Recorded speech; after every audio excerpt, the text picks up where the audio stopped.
What would an ancient Roman think about a king going up to heaven? Easy. This is apotheosis. If you've been to Rome and up at the far end of the Forum, the top end of the Forum, you see the Arch of Titus, wonderful great arch. And if you stand under the arch and look up, there's a carving of the Emperor Titus being turned into a god at his death. His soul, a little bird-like thing, is being taken up to heaven. Now, of course, the ascension of Jesus is not like the ascension of the soul of a Roman emperor. They used to do this, when an emperor died, they had the funeral pyre, and there was a slave who was bribed or threatened or whatever, who had to swear on oath that he had seen the emperor's soul ascending to heaven, and that was the kind of official mechanism whereby they said, right, that proves he has been divinized.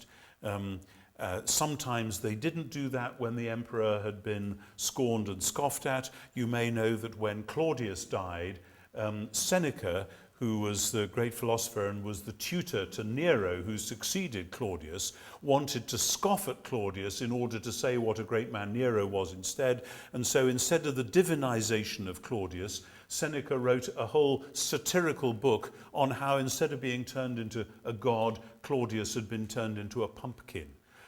The apokolokintosis of Claudius instead of the theosis, the pumpkinification of Claudius. But anyway, so the idea of divinization, they knew about this stuff. It meant you went up and you became divine and you deserved worship, and you were now part of the pantheon of the gods who are running the world. So that though, of course, Luke is not writing Acts in order to say that Jesus is just like that. But if you were an ancient Roman reading this, and ancient Romans would have read this, some of them, then you might have thought, maybe this is the reality of which the Caesar cult is simply a ghastly, distorted parody.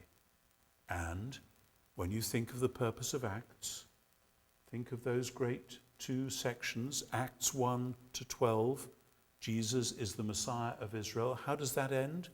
It ends with the present king of the Jews, the Herod of the day, taking up arms against the church and then himself coming to a bad end. But the second half, 13 to 28, is the gospel going out into Caesar's world.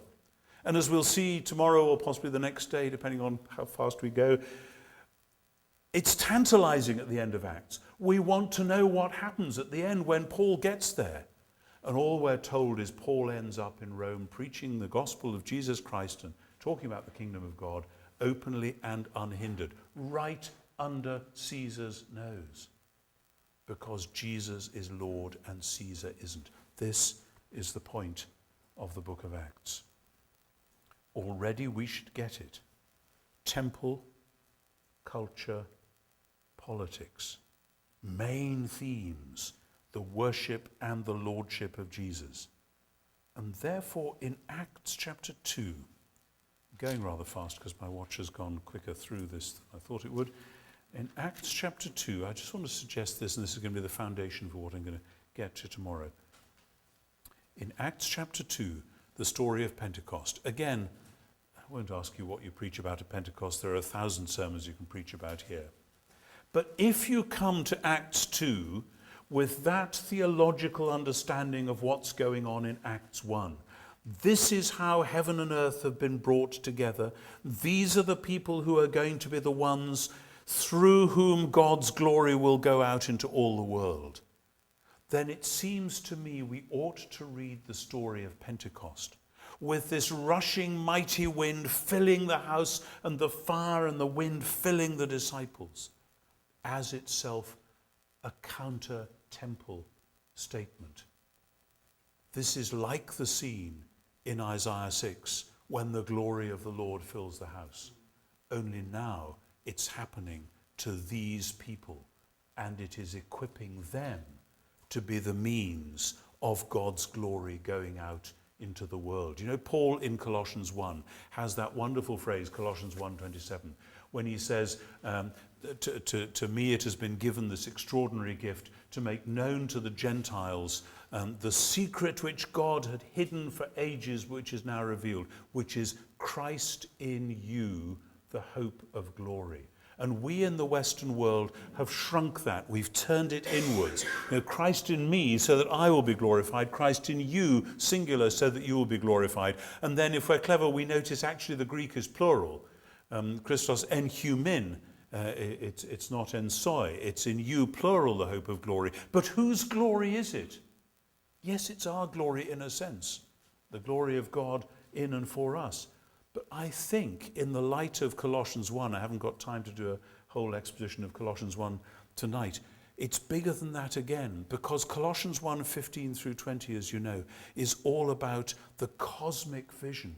In him and through him and for him, all things in heaven and on earth were created. In him and through him and for him, all things in heaven and earth were reconciled, making peace by the blood of his cross. Is God going to step back from that vision and say, well, that was a nice idea, but actually creation, well, we can leave that and we'll just have human beings all by their little selves? No.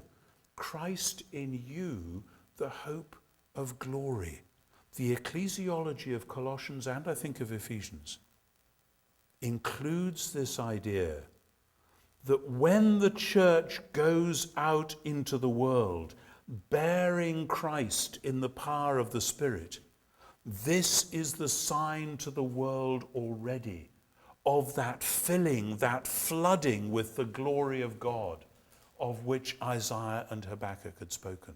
The earth shall be full of the glory of God as the waters cover the sea.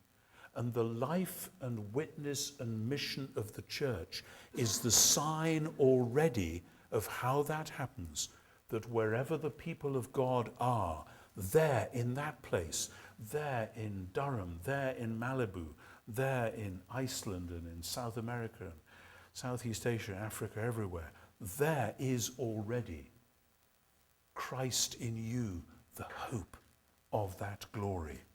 That is what I think Acts is all about. And that's why as we go through, the church is a counter-temple movement, and the church is the movement which hails Jesus as Lord, and so runs into trouble with other people who think that they are running the show.